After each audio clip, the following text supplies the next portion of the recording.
We're looking at two books today.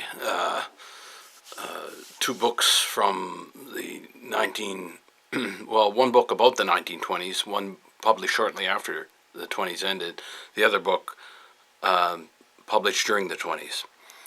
And the first book is called The Man Nobody Knows, written by an advertising executive, Bruce Barton.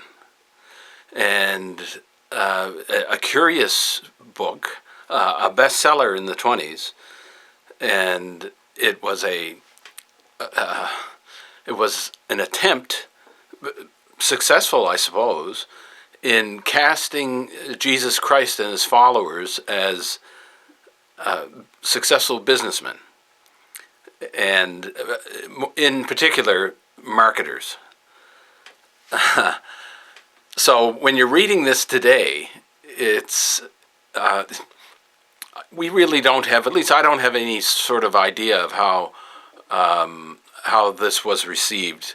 I mean, best-selling status sort of tells it, but I'm not really sure whether or not congregations rose in revolt and said Jesus was something more than a marketer.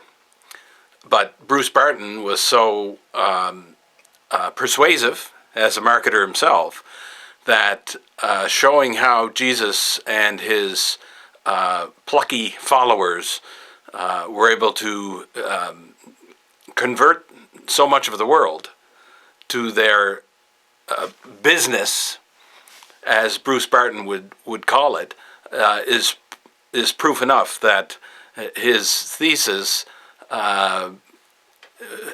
for him anyway, was correct. So it also captures part of the enthusiasm in the 20s. Interesting book to read for that aspect as well. When Madison Avenue, which was associated with all the marketers, Madison Avenue associated with the marketing industry, was just coming into its own. And you can read, if you have access to some old periodicals of the time, you can see those, what seem today sort of naive advertisements in the back of these periodicals for anything and everything. And it seemed to be that the great push forward to consumerism and high invention was at its peak. And so it would be completely natural for Bruce Barton to come out with a book like this. So a curious book to read, interesting for the times, and as I said, a bestseller. If you're interested in placing this in the 1920s and learning a little more about the decade, this might interest you.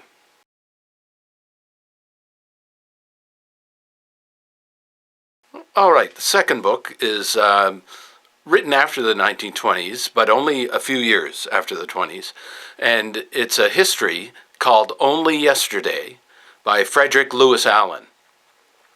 And this book is remarkable for the fact that it was written only a year or two after the 1920s ended, and the author lived through much of what he describes. I mean, it's a very fresh memory, and it would have been a fresh memory to everyone who would have read the book along with him in the very early 30s. And it's remarkable for this reason. And if it doesn't say in a preface, and I'm sure he says it in the book itself, and you can divine it yourself. Why is this book, how could it have been popular, printed 2 years after the decade ended? Well, there was the Wall Street crash. And the Wall Street crash acted like a firewall between the 1930s and the 1920s. And people could look back with fondness or nostalgia, or for anyway, a way of life lost. The dirty 30s just stopped the 1920s entirely. And Allen could write with nostalgia about the 20s, even though they just concluded. So this book is a really interesting read. The other thing that when I read this, I realized how connected the 1920s were to the 1960s. So there was a pause of a decade-long pause when the Depression occurred, and then the war intervened, and you had a 50s, the 1950s were the the conforming decade, I suppose, but it picks up again. That is, the impulse of the 1920s picks up again in the 1960s, and you can really see it in this book. Anyway, there are two books from the 20s, one from the 20s and one about the 20s. You can read in either order. Fascinating insights both into an intriguing decade.